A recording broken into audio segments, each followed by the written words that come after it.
Kinan mau menikahi Safira. Enggak. Sampai kiamat pun Mama nggak bakalan ngerestuin pernikahan kamu. Ma, rencana Kinan untuk menikahi Safira sudah bulat. Kinan akan menikahi Safira dengan atau tanpa restu Mama. Kalau Mama merestui, tentunya Kinan akan sangat bahagia dan bersyukur.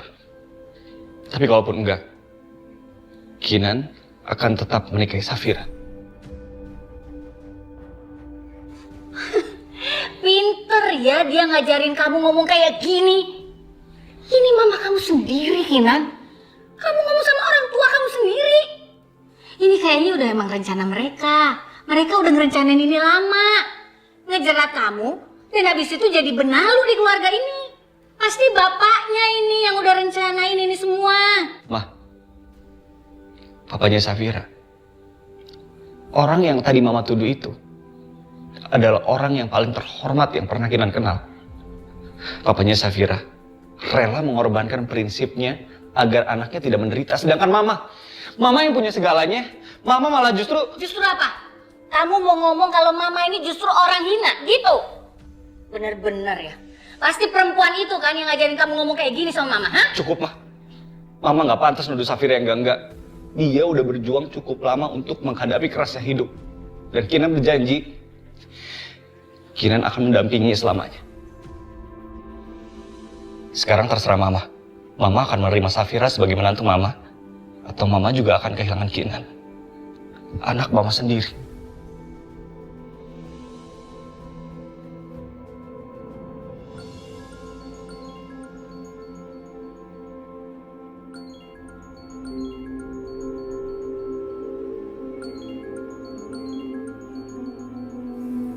Bu Nunung. Assalamualaikum, Bu. Ibu udah ketemu sama Dede Naila, Bu. Aska? Nak, Ibu belum bisa menemukan Dede, Nak. Tapi Aska tenang. Ibu janji, Ibu pasti akan berhasil menemukan Dede. Dan kita pasti akan segera kumpul lagi sama-sama. Bu, aku kangen banget sama Ibu. Aku juga kangen banget sama Dede Naila. Sama, Nak. Ibu kangen sekali sama kamu. Sama Dede juga. Ibu udah gak sabar mau peluk kalian lagi. Doain Ibu ya. Biar Ibu bisa segera menemukan Dede. Iya, Bu. Nenek. Aska? Aska, Nak. Ah, ngapain kamu nelfon ke sini? Saya kan udah bilang sama kamu, jangan pernah nelfon ke sini. Aku hanya mau bicara sama Aska sebentar aja, Bu. Aku mohon ya, Bu. Aku kangen sekali sama Aska. Gak akan.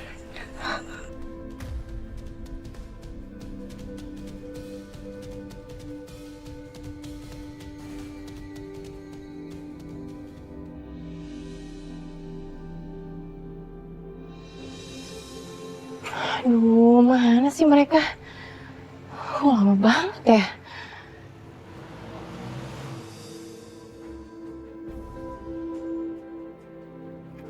Kinan, Gimana kondisi? nanti aku cerita di dalam ya. Ayo sekarang kita masuk. Saraya.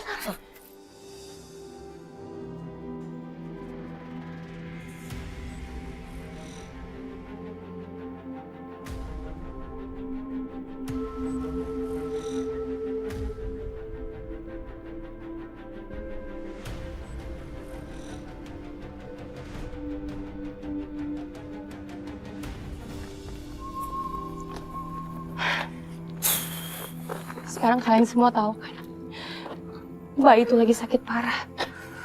Dia terkena penyakit thalassemia. Iya. Dan itu penyakit langka. Harus transfusi darah setiap bulan. Itu dia yang aku pikirin sekarang. Panti asuhan nggak siap nerima keadaan ini semua. Karena dananya itu mahal banget. Mereka nggak punya dana sebesar itu buat ngobatin anak ini. Kalau segera nggak diobatin, kalian tahu sendiri kan akibatnya apa.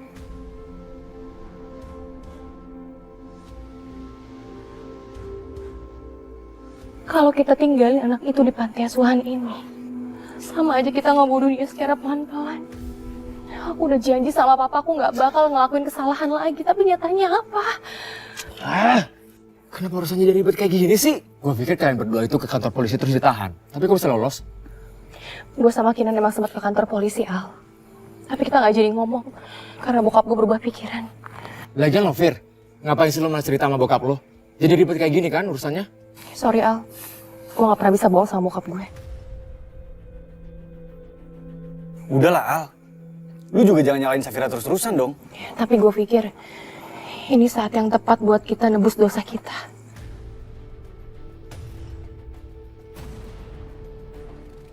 Maksud lo, Fir? Gue bakal adopsi anak itu. Hah? Dan gue beri nama Cinta.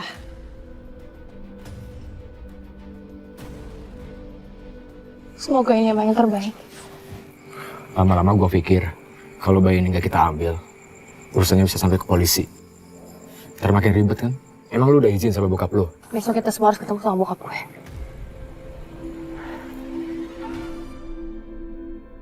Ada apa ini?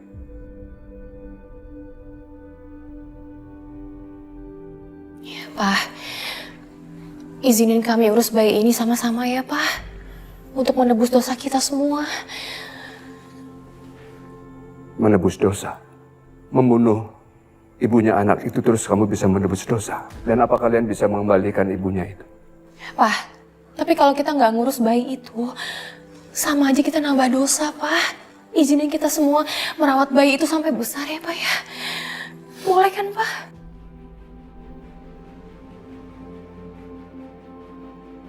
Apa dengan merawat bayi itu bisa menebus dosa kalian?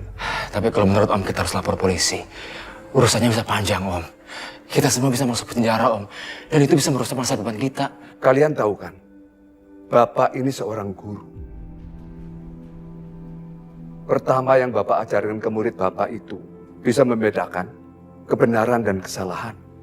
Kalian semua ini kan sudah dewasa. Tapi kalian tidak bisa membedakan mana yang benar dan mana yang salah. Jadi menurut Bapak, lebih baik bayi itu diserahkan kepada orang yang bertanggung jawab dan bisa mendidik bayi itu.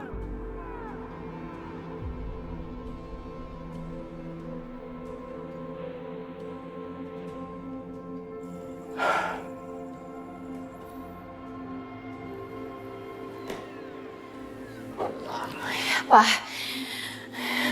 Pak. Dulu Papa bisa, Pak, bawa Safira ke rumah. Ngerawat Safira sampai gede dan sayang sama Safira, Pak. Tapi kenapa Papa nggak bisa ngelakuin itu sama bayi ini, Pak? Safira cuma pengen ngebales semua kebaikan Papa sama Safira.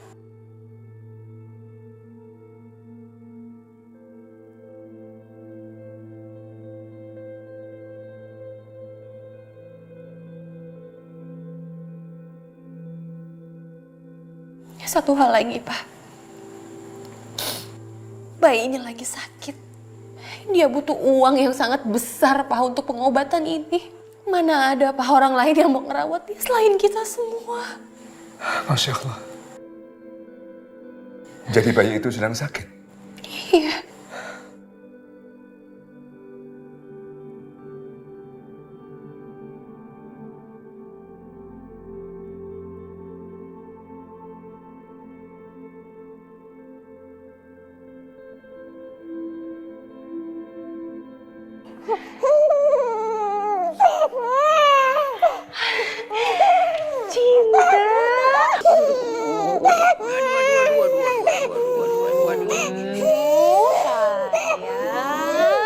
Cinta kangen sama Mama ya?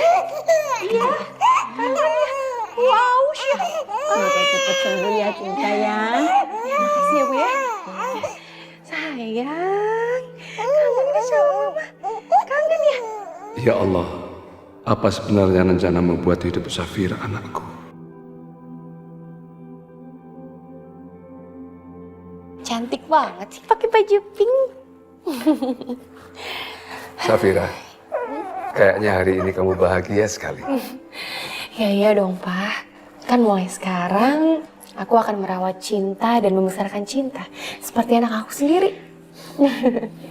Tapi ingat, kamu mesti harus siap kalau suatu saat nanti kebenaran akan terungkap.